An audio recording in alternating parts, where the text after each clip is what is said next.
What's up guys, Irishtail here, and welcome to How to Echo, the series where I kind of give you guys some hints and tips on how I think the new operators, or just operators in general, are best played. So as always, we're going to look straight into the loadout first of all. Now, with Echo, he has two primary weapons. He has the Supernova shotgun and the MP5 SD. Now, personally, I've picked the MP5. It's a very preferential choice. It's just the weapon that I prefer to use. The Supernova is also a good weapon though, don't get me wrong. I like using it on the close quarters maps, and a lot of players have actually been calling out for this weapon to be nerfed already because they think it's overpowered. So realistically, this primary weapon is your own choice, as it always is really, but my recommendation is the MP5 over the Supernova. Next we're going to take a look at the secondary weapons. Now you have a choice between the P229 handgun or the Bearing 9 submachine gun. Now personally, again, I've picked the Bearing 9 simply because I like a secondary weapon with a bit of more fire rate to it, simply because that way I can sort of push enemies back or lock them away in a room, basically keeping myself a little bit more defended with a higher rate of fire. But obviously, you know, you can also go for the P229. It is your own opinion. This is the sort of weapon you'd use if you prefer a slow tap fire sort of style of secondary weapon. You might want a higher damage output. This one's got obviously more damage stock than the Bearing 9. So it's really up to you, but personally I went for the Bearing 9. I would also briefly suggest, if you go with the Supernova, definitely pick the submachine gun, simply because you've got quite a slow rate of fire here with the Supernova, so having something with a faster fire rate is probably a better option than going for another slow fire rate weapon. And then if you pick the MP5, obviously choose whichever weapon you want. Like I said, preferably I pick the submachine gun. Now let's take a look at his gadgets. Now he has two. He's the first operator from DLC, defending wise, that doesn't have a nitro cell. And he has the deployable shield and the barbed wire. Now personally, when it comes to this choice, I would always pick the deployable shield.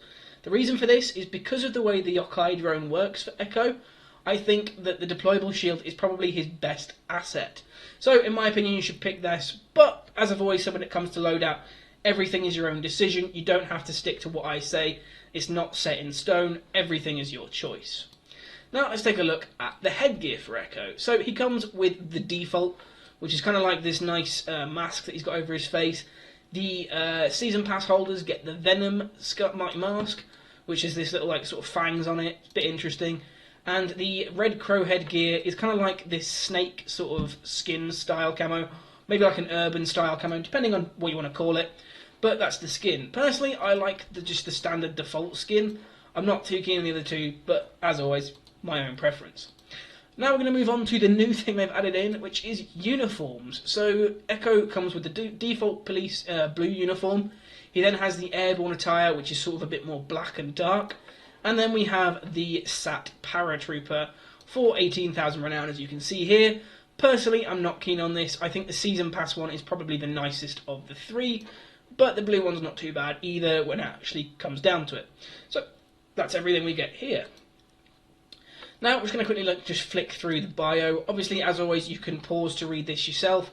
I'm not going to go through it and read it. That's just a bit offensive, as you guys can read. But that's all the basics to do with Echo. Now we're going to hop into some gameplay. I'm going to talk about his ability, how it's best used, and when I think he is best employed. So let's hop over straight into that.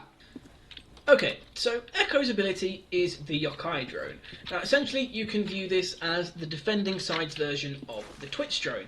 Basically the idea is Echo deploys the drone, he is stuck wherever he's been standing when you deploy it, and you get the view of the camera. You know the kind of drill, basically you know how drones work. Now the idea is, once you hit that button, you've got the drone and you can ride it around and place it wherever you want. And essentially the idea of the drone is it has two states when you're moving it. It has the state where you can move it around, which is the ground state, and then you have the deployed state, which is when you hit spacebar or the jump button, the drone is deployed on the ceiling. Now essentially the only way that you can fire the drone is when it's in this deployed state on a roof. If it's on the ground, you'll notice in the bottom right hand corner of the screen next to the compass, the fire button disappears every time I'm on the ground. So essentially you have to have it deployed for it to work. Now once the drone is deployed, essentially the idea of how this is meant to be used is essentially as an area denial sort of ability. So as you can see here, I'm going to test it out on myself just to show you guys the effects. But what happens is when you fire it, your character gets disorientated. If the character who's disorientated starts to try and move, the effects get worse. If you stop moving, the effects actually dissipate a lot quicker. So basically the idea is you have to sort of, as an attacker, you have to decide, do I want to be more disorientated by start moving away, or do I sit still and try and wait for the effects to disappear and hope nobody pushes me? So essentially the idea is it gives the attackers a decision to make about whether or not they keep pushing forwards. The other bonus is it means that the drone can actually then sort of be used as this ability to push an attacker back, get them all disorientated, and then you as Echo could then monopolise on that and push in and spray them down. Now, as the drone itself, you may notice here, is actually camouflaged. Now, the interesting thing with that is it's obviously not completely invisible. It does this pulsing thing, and at certain angles it does become more visible. But as a whole, the drone itself has this cloaking ability, which is really awesome. Now, when you're in camera form, you actually know when that happens based on the outside areas of the ring. So as you can see, once I've hit the roof, there's this little sort of pattern that happens around the edges outside of the circle, and that basically tells me that the drone has been cloaked, and it's a little bit more difficult to see. You can notice it if you're aiming at it because of the way your reticule goes, but otherwise it's fairly difficult to see. But you will notice if I stay quiet, you can actually hear the drone as a whole. So as an attacker, you know once you hear that noise to start looking out for it. Now the drone itself has a lot of uses. Obviously you can run around, you could deploy it like on the other end of the map to sort of be like another camera. You can sort of place it near you, like I said, as an ability to sort of watch out and shoot at enemy players, and then like monopolise that and push them, whatever you want. Now I do have to point out as a tip, when you are playing Echo, one of the things to remember at all times is that you still have a physical position in the world. Now, this is something that I notice a lot of Echo players seem to forget, and they'll sit on their drone, they'll use their drone, and then suddenly they'll die. And basically the point is that they've forgotten they have this physical state here. They're too busy with their drone. So you need to maintain a level of awareness around you as well as through the drone, because you are now in two places at once. Essentially you need to treat it like you would Twitch. Don't overuse the drone, and don't forget you are still deployed somewhere else, because it does end up with a lot of players getting killed really easily when they're playing Echo and they make that mistake. Now, another thing to briefly talk about is the actual deployment. Now, in some instances, the drone won't actually deploy if it's not on a flat surface. The differentiation is quite difficult, but as you can see here, I'm on the edge of a sort of beam. I don't deploy, move slightly further over, and I deploy instantly. Now, essentially that means that there are certain surfaces you won't be able to deploy the drone on, certain areas that it won't fit, but you'll start to learn them as you play the game and figure out nice little spots. One of the annoying things here is like you can't deploy it on the bottom of a table and start shooting across because it won't let you stick to it. It only seems to let you stick to roofs.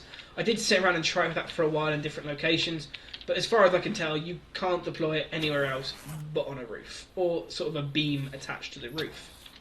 The drone itself can't be deployed outside. There's no way to get it outside the map. Once you leave the area, you get a warning and the drone starts to have this thing here, so you lose signal. Essentially that'll mean that the drone will turn off when it gets out here and you won't be able to use it. Now, another thing to point out with Echo is you want to watch out for characters like IQ. She can spot your drone really easily. Also, you've got the idea that Thatcher can actually disable your drone. He doesn't destroy it, but when his Thatcher grenade goes off, your drone goes down, it's on the ground and it's disabled. So you need to make sure that you keep the drone sort of away from those two operators as much as you can. Also, IQ can see you where you are deployed, so if she was at this window, she would be able to see that I'm sort of down here on this device, so she would know I'm in that location. So these are the main two hard counters for Echo. Now I'm going to sort of show you some gameplay of me playing as Echo, sort of some of the tips that I picked up, how I sort of play him. I'll kind of do some gameplay narration over them, which hopefully you guys have enjoyed, but as a whole, these are just the basics to the operator and how he works just as a whole.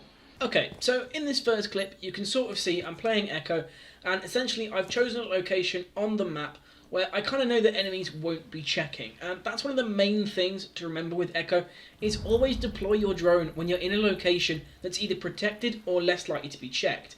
Now, I do also want to point out that you'll notice that there is no spotting mechanic for the drone. So once I've done that disorientation there to push an enemy back, I actually have to tell my teammates that he's there and that I'm going to go back and disorientate again. So I fire him off my charge again, I get a disorientation, and I let my team know they can push on those two enemies. So they know that they can get the kills quite easily. And then at the end of the clip here, you kind of see Twitch. I don't know what she was doing or why she didn't get that kill. But I thought I'd throw it on the end because, wow, just wow. But basically, you'll notice from most of these clips, when I choose to deploy as Echo, as his drone, I'm always deploying in a location that I know is sort of safe, or that I can sort of guarantee won't be checked. So here we are on the new map. I kind of pick a location that I don't think enemies will come from, so that I can sort of hide there. I throw out my drone, and I kind of hear this door to the left of me get disabled, like get knocked through. And I kind of already know immediately that the enemy won't come looking for me because the objective's the other way. I pop off my drone to try and actually get the flank instead of the disorientation. Fortunately, she gets through quicker and a teammate takes her out. But as I said, you'll notice that I'm always picking locations where the drone isn't going to get me killed when I'm on that camera. I'm picking a location where I can actually cover myself. Because that is the biggest mistake that Echo players use, is they just deploy their drone without their surroundings being taken account of. And here I'm going to show you basically the gadget that I was on about. So I picked the deployable shield. I'm kind of telling my team, okay, can we barricade the whole room? But I eventually placed the barricade down in front of me. And basically the idea of that is because if I happen to stay in this room, it means I can deploy the drone behind this piece of cover and be somewhat more protected than I would be if I was just lying down without any cover at all. And again, I sort of decide here, okay, I'm going to pick up some armor. I'm actually going to push out of the objective room and try and cover from another location. But you'll notice again that when I finally decide to set up my drone, I pick a location that I think is going to be somewhat more protected, somewhat hidden, so that I'm constantly safe. I'm never going to be in a position where an enemy is going to be able to shoot and see me. Yes, this side of the table probably wasn't the best idea, but I do sort of realise that and move across fairly quickly. So I see the drone push in.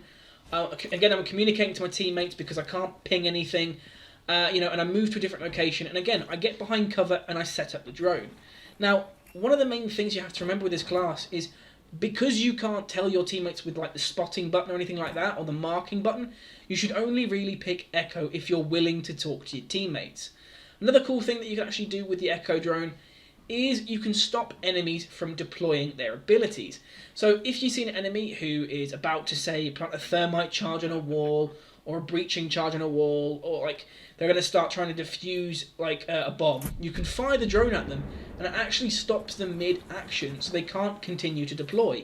So as you notice there, I hit that thermite and he stopped putting his thermite charge down, and essentially it means that you can stop people from doing their designated jobs, which is kind of awesome because it means like if you're trying to, say, watch an enemy who's trying to plant the diffuser, you can actually shoot them and it'll stop them from doing that. And that's so powerful that if you were the last person alive, you could send a drone in, and if there were only a couple of seconds left and they were planting, if you stopped that plant, they wouldn't be able to win the round because you've stopped it.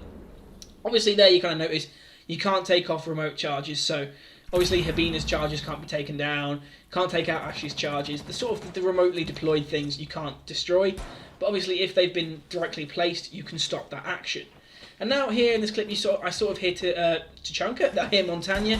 Had I actually chosen to stay on my drone, I could have fired the drone at him, and it would have stopped him from being able to deploy his full shield. Which is another cool thing about the drone. As a whole, it gives you more flexibility to attack certain operators, to prevent operators from doing things. I'm constantly moving as Echo. I'm constantly putting myself in a position that's safe. So I go back to the same location where I'm behind cover, where I'm not going to be spotted. And then I take up the chance to move a camera that wouldn't normally be in the room into the room, so we can watch the objective even though we're not in there. And again, I come back to this point of I'm on the camera and I'm speaking. I don't know what that thermite was doing, quite frankly. He didn't check anything. But when I'm back on the drone, I'm always talking to my teammates. I'm always saying, okay, hey, there's an enemy just crossed the window. There's an enemy just passed through here. You're always going to be talking to your teammates. So, hey, you can see I'm in the main objective room, in the barbecue. I say, okay, there's a claymore on the other side of the window, which means she's probably going to push from there. I go, okay, Habina's just crossed. She's pushing into the objective. She's disorientated. I'm always speaking about what I'm doing because nobody else can see through that camera on that drone. Nobody else can, see anything that you do on that drone. So, basically, you've got to be talking to your teammates to monopolise on the use of the drone. And now I kind of just want to show you the point about being aware of your surroundings. This is the final clip of the sort of gameplay, and this is the thing that I want to talk to you about the most, as I have done through the video, and that is awareness. It's not even my kill, but realistically, this should highlight it so much that you need to have an awareness. So this teammate goes down to an injure, leaving just Echo alive and standing, and the guy doesn't notice. He just stays on his drone, and he's got no spatial awareness around him, leaving our Fuse the ability to literally just slowly tap fire into him to get the kill. And realistically, that shouldn't happen. So as an operator, make sure you maintain awareness. Make sure you're only really going to pick him if you're willing to talk to your teammates, as those are the two main key things that revolve around his class. And obviously, you know, use him for denial of entry is brilliant against Blackbeard and stopping him from pushing up. But as a whole, those are my general tips. So I hope you guys have enjoyed this quick little how-to video on Echo. If you have, feel free to give me a like. If you didn't enjoy it, feel free to give it a dislike. Also, if you enjoyed my content on this, feel free to subscribe. I do have other how-to videos. I've got a new one coming out for Hibana very soon as well, so stick around for that. Also, thanks for watching, guys. I hope you enjoyed. I really, really do. I put a lot of time and effort into this video and into learning the operators so quickly. So, thanks for watching, guys, and I'll see you in the next one.